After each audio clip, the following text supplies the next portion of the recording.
So Nick Cannon, after Nick Cannon was fired from Viacom and NBC, or no, not Viacom and NBC, Viacom and CBS, they recently pushed back his morning show that was scheduled to start in this September all the way back to 2021 September.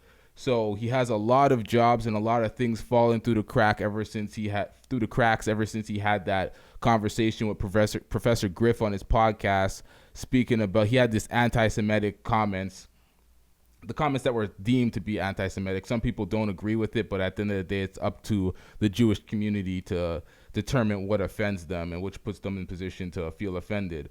But I look at that and I'm like, yo, he's losing all his job opportunities for saying that they have the power in the media, and they have, I can't even remember exactly what he said or what the comments were, but it was along the lines of that. Charlamagne recently had a statement that was going all through the internet. I don't like the fact that I did not see or hear the statement come out of his own mouth. Pause. But this is what he actually had to say about the situation. He said, listen, Nick is my guy. I hate that it had to be him, but that's what you can do when you have the power. Keyword, when you have the power. And if there's one thing Jewish people have showed us, is that they have the power.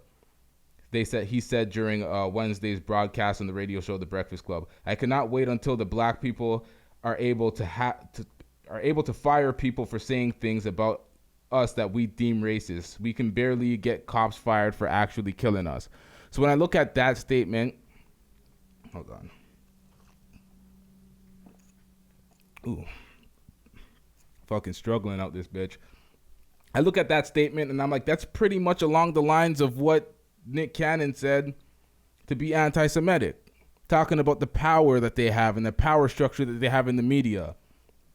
Of course, when he said this, my interpretation was he wasn't talking about all Jewish people. He was talking about he was talking about people that are in the power to influence and make moves in the positions that, can fire him or do whatever, were Jewish people. Because there is a lot of successful Jewish people. I'm not saying all Jewish people are this and that, or they're at that or at the stage of having power and influence.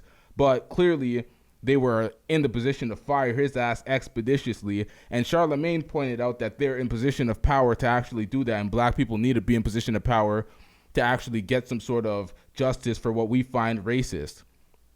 So I don't even understand how calling or pointing out what is actually factual is anti-Semitic. So I hope Charlamagne doesn't get dragged for these comments, because for me, that's kind of ridiculous. At the end of the day, when the NFL shit was going on, the Black Lives Matter, Colin Kaepernick kneeling, the public constantly showing all the injustices of happening to black people, George Floyd, all the protests happening, Stephen A. Smith, Shannon Sharp, a bunch of these people were on TV, Dominique Foxworth, on TV talking to the NFL owners that they need to speak up. Stephen A. in general, or in specific, was speaking about Jerry Jones, the owner of the Cowboys, speaking up for the cause, and none of these owners spoke up at all. None of these owners spoke up for anything regarding the Black Lives Matter movement and the people being killed unjustly. And as soon as Deshaun Jackson said something about Jewish people, and he quoted some Hitler shit, I don't even know why he quoted Hitler, but he said some bullshit. And as soon as he said that, you had NFL owners on his ass. You had the NFL owner, Jewish guy from the Philadelphia Eagles, that owner, he said he made statements condemning everything that Deshaun Jackson said. And it's like, they were so quick to make statements when it came to their own community, but when it came to the Black Lives Matter, they're quiet 24/7. They haven't said anything to this day. This has been going on for 4 years. Regarding the NFL and concerning the NFL, it's been 4 years since Colin Kaepernick took the knee. So it's been 4 years since the players and the media has been trying to get some sort of statement from the NFL owners, and they haven't said a fucking peep when it came to the Black Lives Matter and all the shit that's happening with black people. The second Deshaun Jackson makes a statement, you hear from them. So it's kind of wild when you see stuff like that. It's like, yeah, they have the power of influence and they're not using it to aid our community and our struggles. So I just look at that and I'm like, that is some bullshit. That is whack as fuck. Should use your influence in another way to look out for all injustices, not just injustices for your people. Then maybe people would care about the injustices that happen to your people because they see that you care about other communities as well. But it is what it is. Nobody owns this show, so I'm not getting canceled for these wild statements if they're deemed anything other than what they're. I'm just trying to be honest with shit.